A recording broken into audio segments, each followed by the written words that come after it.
Hello and welcome to Calmvestor podcast. I am Ethan.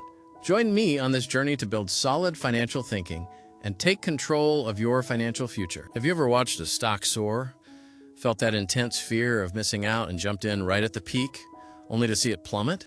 Or perhaps held on to a losing investment for far too long, just because you couldn't stand the thought of losing? It's a common experience. Even the smartest investors can make costly mistakes driven by hidden psychological factors. These aren't necessarily flaws in intelligence, but rather features of how our minds work. Studies, like those by Dalbar, consistently show that individual investors often underperform the market. A significant reason for this gap is emotional decision-making, buying high in excitement and selling low in panic. Have you ever bought a stock because everyone around you was buzzing about it? Or sold a perfectly good investment because of some short-term bad news? If so, you might have been influenced by your own psychology more than you realize. Benjamin Graham wisely said, "The investor's chief problem, and even his worst enemy, is likely to be himself." Today, we're diving into how to manage this internal enemy. So, what is this field that explores the intersection of our minds and our money? It's called behavioral finance. Behavioral finance is the study of how psychological influences, emotional factors, and cognitive biases affect our financial decisions. It acknowledges that we're not always the perfectly rational beings that traditional finance models assume us to be. Why is understanding this so crucial? Because it helps us identify the invisible biases that can sabotage our investment returns.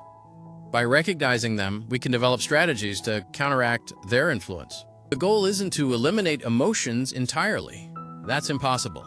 Instead, it's about understanding and managing them so they don't derail your carefully laid financial plans. Think of it as becoming an emotionally intelligent investor. Daniel Kahneman, a Nobel laureate, noted that the human brain is a machine for jumping to conclusions. This is especially true when faced with the pressures of financial markets. Let's explore some common conclusions we jump to. First up is overconfidence bias. This is when we overestimate our ability to predict market movements or pick winning stocks. We might think our past successes are all skill, underestimating the role of luck. The result of overconfidence? Often, it's trading too frequently, which racks up fees, or taking on excessive risk without adequate diversification. It's believing you've found the sure thing. Then there's confirmation bias.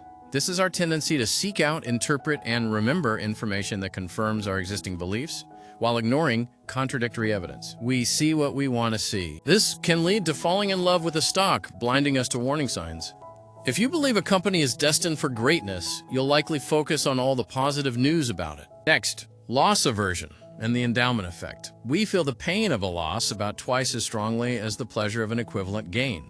And we tend to overvalue things we own simply because we own them. Consequently, we might hold on to losing stocks too long, hoping they'll get back to even, or sell winning stocks too early to lock in a small profit, missing out on further gains. Anchoring bias is another tricky one. We tend to rely too heavily on the first piece of information offered, the anchor, when making decisions. Often, this anchor is the price at which we first bought an investment. This can lead to reluctance to sell a stock that has risen significantly because we think it's still cheap compared to its old high, or not buying a good stock because its price is higher than when I first saw it. Finally, herding mentality, or FOMO, the fear of missing out. This is the tendency to mimic the actions of a larger group, driven by the fear of being left behind or going against the crowd. This often results in buying at market tops when enthusiasm is highest and selling at market bottoms when panic is widespread. As Warren Buffett noted, fear and greed are two super powerful emotions that can rule markets. So why are these biases so deeply ingrained? It's not that we are unintelligent. It's largely due to how our brains are wired for efficiency and survival, using mental shortcuts called heuristics. These heuristics help us make quick decisions in everyday life. Think about the fight or flight response. It's a lifesaver in a dangerous situation.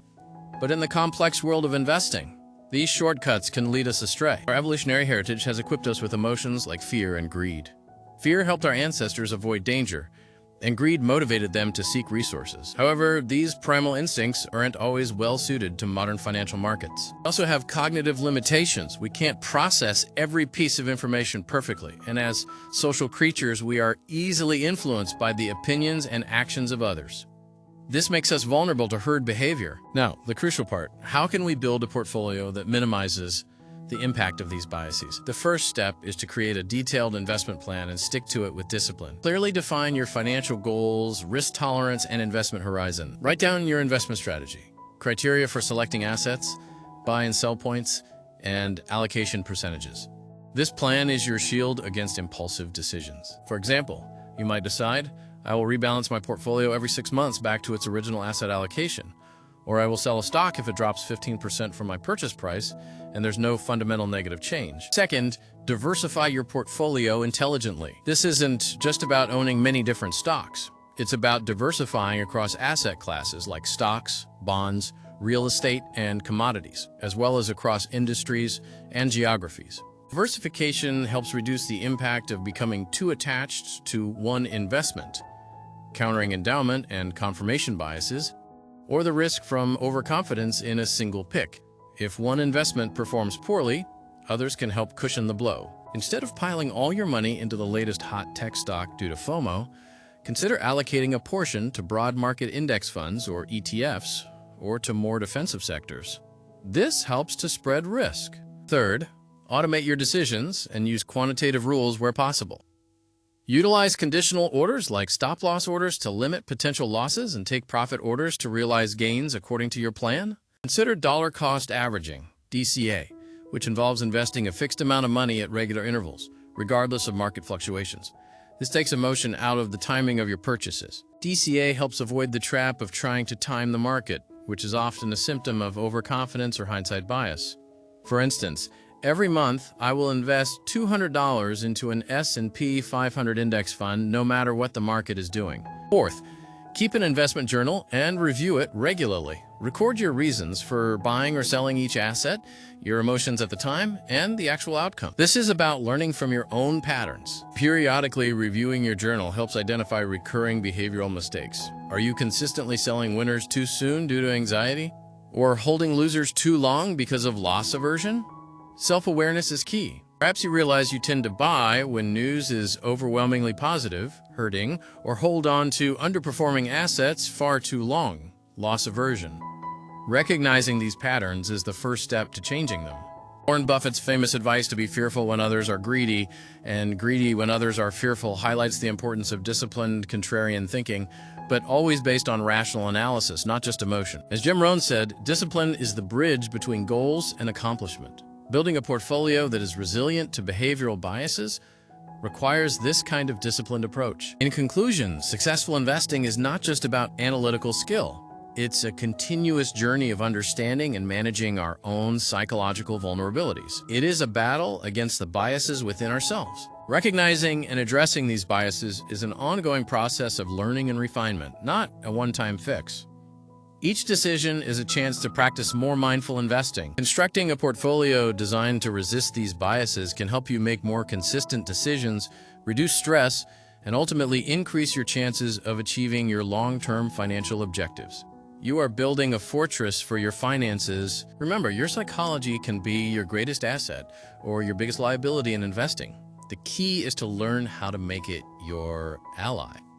Anyone can improve their investment decisions by understanding themselves better. Start by identifying one bias you think you're most prone to. Then, write down one specific action you can take this week to counteract it. A journey of 1,000 miles begins with a single step. Thanks for listening. If you found this content valuable, don't forget to hit like and subscribe to the channel. See you in the next episode. Have an amazing day filled with positive energy.